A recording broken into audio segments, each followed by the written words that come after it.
Very good evening, students. In my previous video, we have already seen how to determine significant figures. आज हम बेटे उन्हीं significant figures की rounding off कैसे करनी है हम ये देखते हैं. So for example, हमें बोला गया हो calculate the significant figures and find and round them off till 3 significant figures. Okay? 3 significant figures तक हमने उनको round off करना है. तो बेटे we have सबसे पहले हमें कुछ rules दिए गए हैं. सबसे पहला केस है अगर तो हमारा नंबर लेस दैन 5 है. ठीक है. फॉर एग्ज़ाम्पल नंबर है हमारे पास 11.42. ठीक है. और इसको हमने कितना कहाँ तक करना है 3 डिजिट्स तक इसको राउंड ऑफ करना है. सो 1, 2 एंड 3. इसके नेक्स्ट वाला नंबर हमने देखना है ये 5 से बड़ा है या छोटा है. This is lesser than 5. इस केस में हम ये नंबर को डिलीट कर देंगे, नहीं लिखेंगे और इसके साथ वाला जो प्रीसीडिंग डिजिट है उसको कोई भी फ़र्क नहीं पड़ेगा. सो आंसर आ जाएगा 11.4. वहीं दूसरा केस बेटे आता है अगर हमारा नंबर ग्रेटर दैन 5 है. So taking the same example 11.46 ले लेते हैं. So this number is greater than 5. सो इस केस में हमारा आंसर आ जाएगा 11.5.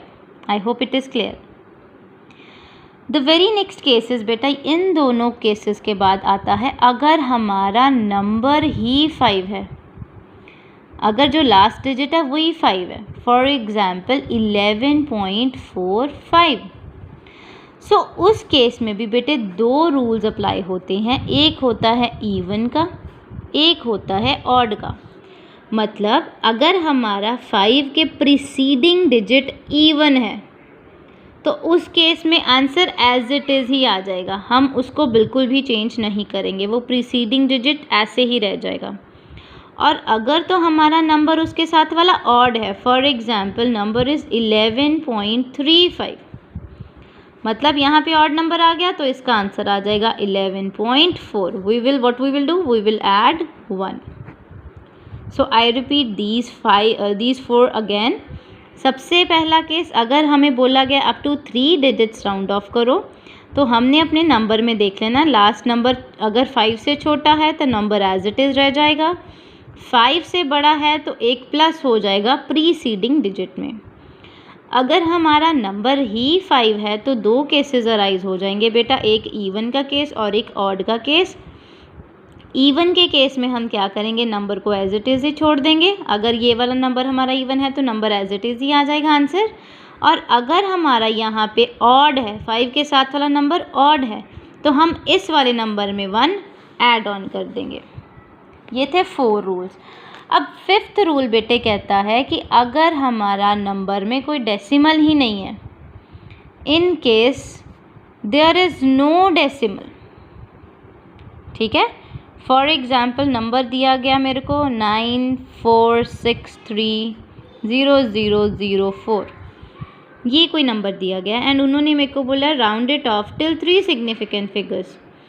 तो बेटे व्हाट आई विल डू, मैंने 1, 2 और 3 यहाँ तक इसको राउंड ऑफ करना है तो मैंने लिख दिया 946 ये नंबर एज इट इज़. इसके साथ वाला देख लेना 5 से बड़ा है, 5 से छोटा है या 5 है. तो ये 5 से छोटा है.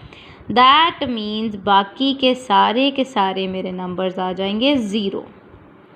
अगर यहाँ पे मेरा 5 से बड़ा होता, 7 होता, 6 होता तो मेरा आंसर आना था 9470000.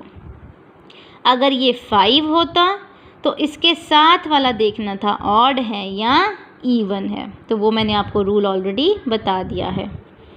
आई होप बेटे राउंडिंग ऑफ का कॉन्सेप्ट क्लियर है. ओके.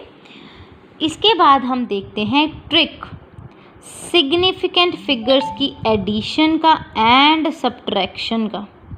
सिग्निफिकेंट फिगर्स को हम ऐड कैसे करेंगे प्लस उनको हम सब्ट्रैक्ट कैसे करेंगे अब ये देखते हैं. So for example we have a number देखते हैं. पहले हमारे पास नंबर है 428.5 एंड 17.23. फॉर एग्ज़ाम्पल मेरे पास ये नंबर है, मैंने इसकी एडिशन एंड सब्ट्रैक्शन करनी है. तो बेटे सबसे पहले क्या होता है, हमने देखना होता है डेसिमल के बाद सबसे कम डिजिट्स किस वाले नंबर के पास है, वो है इसके पास। सो आंसर भी हमारा टिल दिस ही आएगा, ठीक है।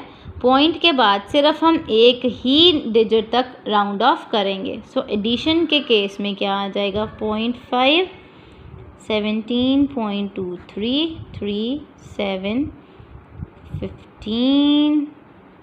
So the answer came out to be 445.73.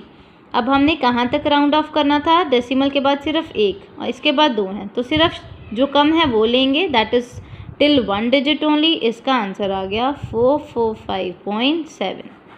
This is our answer. So similar will be the case for subtraction as well.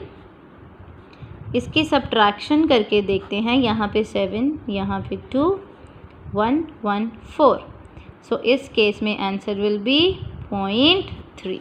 3 कैसे आया, बिकॉज ये 5 से बड़ा है। So this is the case in case of subtraction. हमारा trick क्या है, हमने देख लेना है डेसिमल के बाद कम डिजिट्स किस वाले नंबर के पास हैं, तो उतने तक हमने एडिशन सब्ट्रैक्शन करके हमने राउंड ऑफ कर देना उसको।